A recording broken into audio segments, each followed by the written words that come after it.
Duniyar jarumai.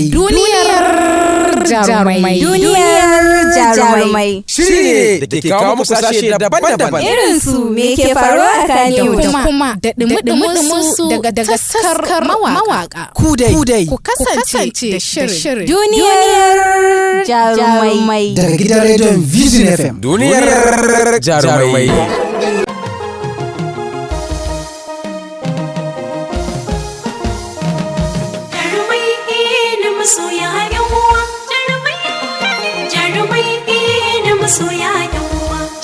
Jarumai.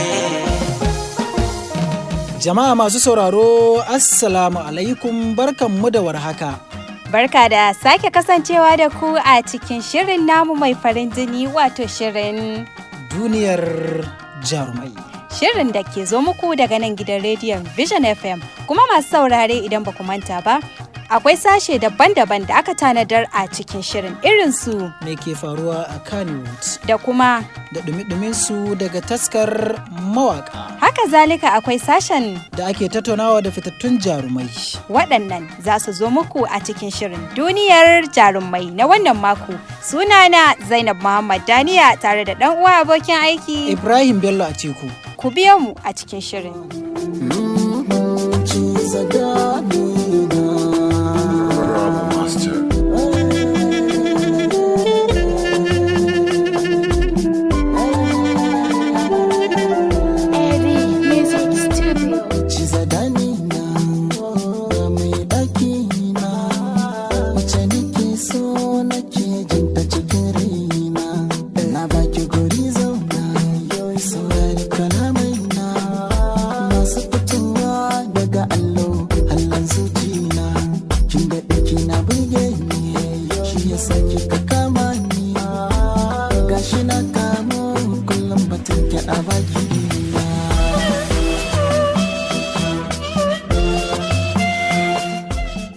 Madalla masu saurare kamar yadda muka ambata muku lale marhaban da sake kasancewa da ku a kuma wannan makon inda za mu je zuwa sashenmu na farko. Ibrahim ka yi shiru, ka ci shiru ne ko me? A'a, kin san yau masu batu ba su nan. Masu ɗumi Ba su nan. ya kamata ko su zo. Saboda kin san idan ana jin ju'a akwai matsala. Na'am. Kuma ni yanzu halin da ake ciki ko gari ni samu zan. Kadda canjin kuɗin da kai ma ya taɓa ka. To kisan to ya taba ni kai Ya taɓa ka. sosai. Kai ya kamata ka ɗauko dalolin nan da kuma sauran dami-damin na a To canja. aike ba mutum ya hito da dalolin nan ba. Ehe. In ya hito da su ko masu banki a dawaya ko kuma yana nan yana licin su a ƙara kullewa. To Allah ya kawo mana sauki. Wannan kam. Wani sashi ya kamata mu je gare shi? Kamata ya muhari leƙawa jihar Kebbi mu je me Nafisa take ɗauke da shi ko kuma wani bakonmu ne a cikin wannan sashen da Nafisa take tattaunawa da fitattun jarumai. Wannan haka yake. Masu sauraro sai ku biyo mu tare da Nafisa inda za mu ji wani bako ne a wannan mako za a kasance da shi.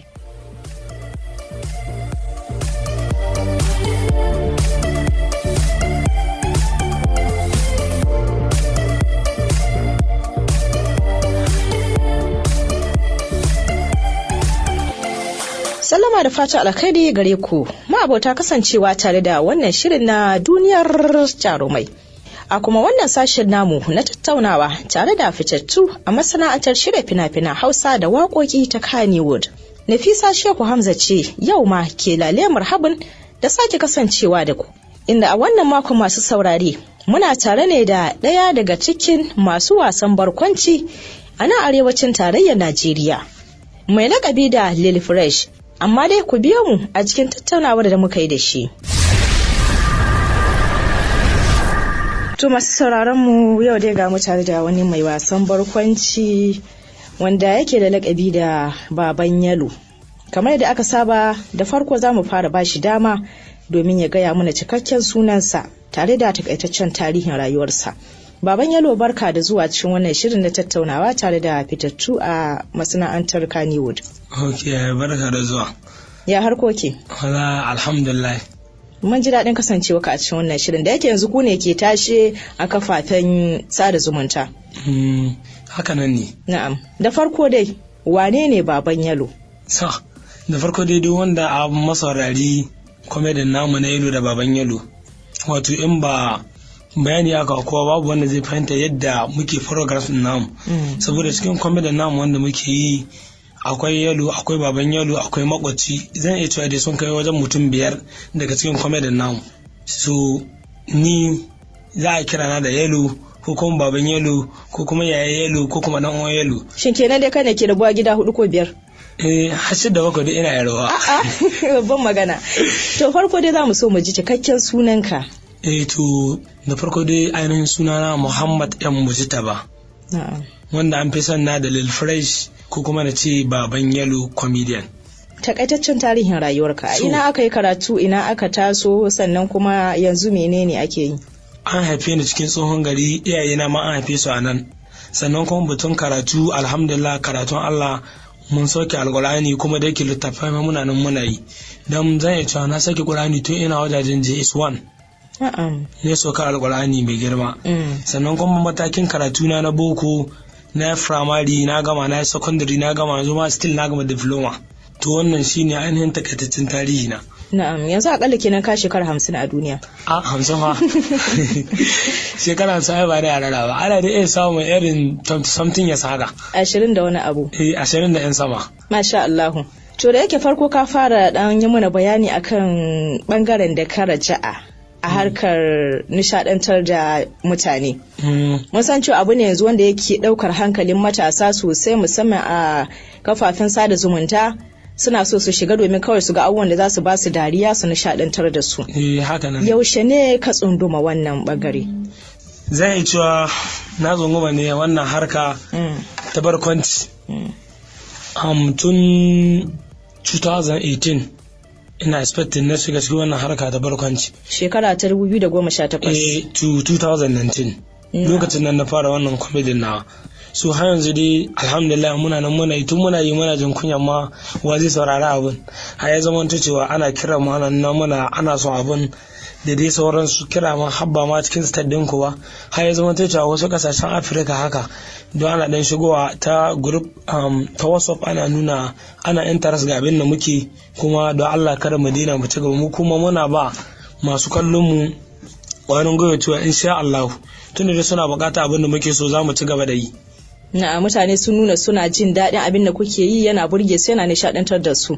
Haka nan ne. Ta yaya ka fara wannan harka baban yalo? Gaskiya dai ainihi comedian ni na fara shi ne lokacin da mutum guda na ga yana yi ne. Ana ce mai Kwalli, ake ce Mr. Kwalli. A wane gari, a wane jiha? Shi ma ɗan garin gani. Ɗan jihar Kebbi ne? Ɗan jihar Kebbi ne. So actually gaskiya na fara ganin na turancinsa na fara gani, amma ba Kwalli yayi shi ba. Na fara ganin comedy na turanci bai da translate, sai na ga na Kwalli shi ma yayi translate ne da Hausa. So lokacin nan ba ma wani ma ya ganshi ba ma zai san ko me ba. Dan lokacin ma abun na harkar shigowa nan arewaci nake magana. So ni ma sai na ga ya kamata in fara yi dai, sai na fara shiga ana doko na turancin nan ina mashi su da Hausa. So sai na ga akwai wasu sakonni da nake so in dinga turawa, ya zama ta cewa sai na fara canza yadda nake yin sagada. Zan sa maganganu wannan da mutane za su ji daɗin su, in burge mutane, saboda irin wanga cikin lamari lokaci da muke talaka idan bai samu dan fara'a da jin daɗin rayuwa ana iya samun matsala, saboda abubuwan sai dai a ci mu sai alhamdulillah. To sai na fara translate din su ina na Hausa. Yau irin naga abu na trending a social media, zan je in yi comedy game da abin nan, saboda in ka bi zamani abun zai yi. Amma duk yadda nake son na yi suna ta gehen wannan lamarin da nake, baya sa na sa ganci cikin lamurkana, ko kuma na yi sabo cikin lamurkana, ko kuma wai na ɓaci wani don wasu su ne a'a. Oyo kuguna kalal fatwa lai kada da ya tafi cika bari ma wato kola magana in kai ya ce mu sallame ka mi ake ce mu inje babu kata aiwa ana ake gaddama ko kowa baka sani mai wa nabi mu je in kaya shi ko bilgidan su ɗan wani sai hakuri mu yi wallahi lil fat ko ma ka ta ba sallama ka wallahi sai an sallame to a bari mu ta karshe in ka ce sai mu sallame ka wallahi akwai ko ba ta haihuwa wallahi da yanki sai mu tuna mana.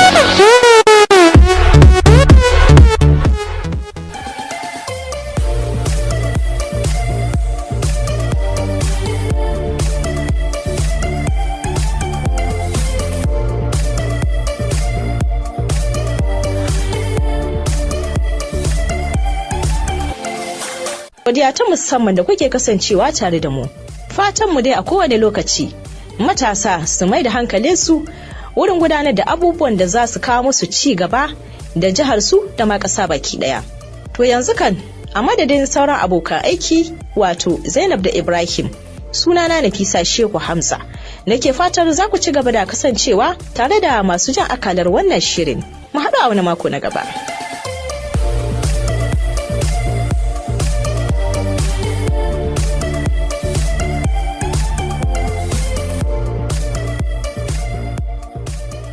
To a gaida 'yan mutan Kebbi kuma da kwama da fatar a wani makon ma idan Allah ya kai mu. Na'am, an gaishe ki da kokari. To wani sashi na ji kina wani na'am tun da kin ji na har larabci da farko ko? Allah mai iko, to na yi shiru. Sai ke sake dan ba larabci zai kamata ki ba. To madalla. Yanzu kika yi magana. Ibrahim. Na'am. Za mu je mu shakata ne ko kuma a je a... Ai kin san shi wai aiki ba a soma ba. Wannan haka yake. To tun da an soma me zai samu juya? To kenan wani sashe za mu je gare shi? Yanzu kamata ya yi a ce mu kasance tare da Saudat Ibrahim Ragasa daga ofishinmu na Kaduna. Lala ban yadda ba. To faɗi take ji. Kamata ya yi a kasance a nan. Ka san me yasa? Kaga mun hito Kebbi. Tafiyar za ta fi sauki a tsaya ka Sokoto sannan sai mu haura mu je can. To kuma yan ka tai can Kaduna ai dawa kuma za a yi Sokoto. Duk da haka tafiyar za ta yi sauki. Na dai yadda da batun da aka cewa mata wata rana tunanin ga naku bai ba. Yanzu ina layin a ce daga Kebbi mu wuce Kaduna. Daga Kaduna mu dawo Sokoto. Ko daga Kebbi mun ka dawo Sokoto. Sai mun sake komawa Kaduna. Sannan daga Kaduna mu dawo Sokoto. Ko ne tsaya. Ban ki taka ba. Ai haka nan kawai.